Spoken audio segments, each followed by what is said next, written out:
పెళ్ళైనా పండగైనా వేడుక ఏదైనా పట్టు చీరల ప్రత్యేక వేదిక వారాహి సిల్క్స్.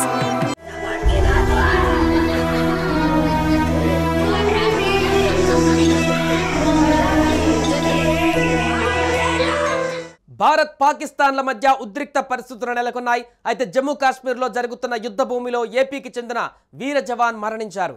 మురళీ నాయక్ మరణించడంతో గ్రామంలో విషాద ఛాయలు అలుముకున్నాయి. అనంతపురం జిల్లా గోరంట్ల మండలానికి చెందిన మురళీ నాయక్ ఆర్మీలో పనిచేస్తున్నారు.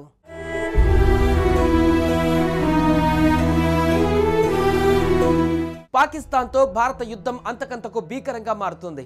తొలుత ఉగ్రదాడి, ఆ తర్వాత కవ్వింపు చర్యలకు దిగిన పాక్ యుద్ధానికి కారణం కాగా పాక్ తగిన రీతిలో బుద్ధి చెప్పేందుకు భారత యుద్ధ తీవ్రతను పెంచేస్తుంది. ఈ క్రమంలో జమ్మూ కాశ్మీర్ సరిహద్దులో దేశ రక్షణ విధులలో నిమగ్నమైన తెలుగు జవాన్ మురళీ నాయక్ వీర మరణం పొందారు. పాక్ జరిపిన కాల్పులలో మురళి మృతి చెందినట్లుగా అధికార వర్గాలు ధృవీకరించాయి. ఏపీలోని శ్రీ సత్యసాయి జిల్లా గోరంట్ల మండలం గడ్డం తండా పంచాయతీ పరిధిలోని కల్లితండా మురళీ నాయక్ స్వస్థలం కల్లితండానే అయినా అదే జిల్లా పరిధిలోని సోమందేపల్లి మండల పరిధిలో నాగినాయని చెరువు తండాలో పెరిగారు. సోమందేపల్లి విజ్ఞాన పాఠశాలలో విద్యాభ్యాసాన్ని పూర్తి చేశారు.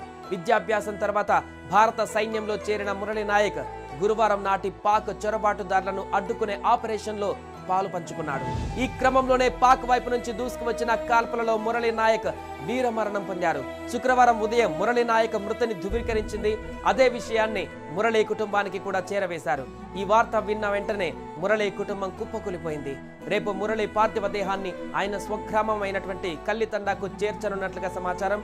మురళీ మరణ వార్తతో ఆయన స్వగ్రామంలోనే కాకుండా ఏపీ వ్యాప్తంగా విషాద ఛాయలు అలుముకున్నాయి.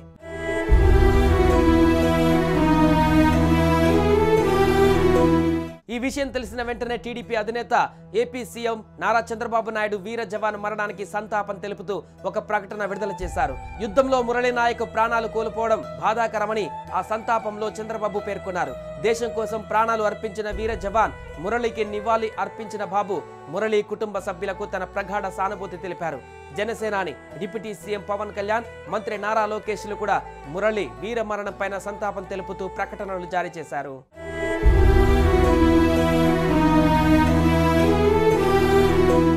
పాకిస్తాన్ ఇండియాలోని 15 నగరాలలో దాడులు చేస్తుంటే భారత్ పాక్లోని 9 నగరాలలో దాడులు చేస్తోంది.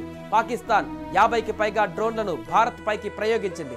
అయితే భారత్ దగ్గర S-400 అనే మిసైల్ డిఫెన్స్ సిస్టమ్ ఉంది.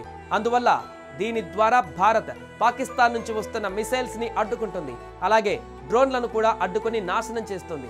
అందువల్ల పాకిస్తాన్ ఏమీ చేయలేని పరిస్థితి ఏర్పడింది. ఇప్పటి వరకు ఎవరికి ప్రాణ నష్టం కలగలేదని, ఎక్కడ ఆస్తి నష్టం జరగలేదని భారత రక్షణ శాఖ స్పష్టం చేసింది. దేశ ప్రజలు అప్రమత్తంగా ఉండాలని ప్రధాని మోదీ పిలుపునిచ్చారు.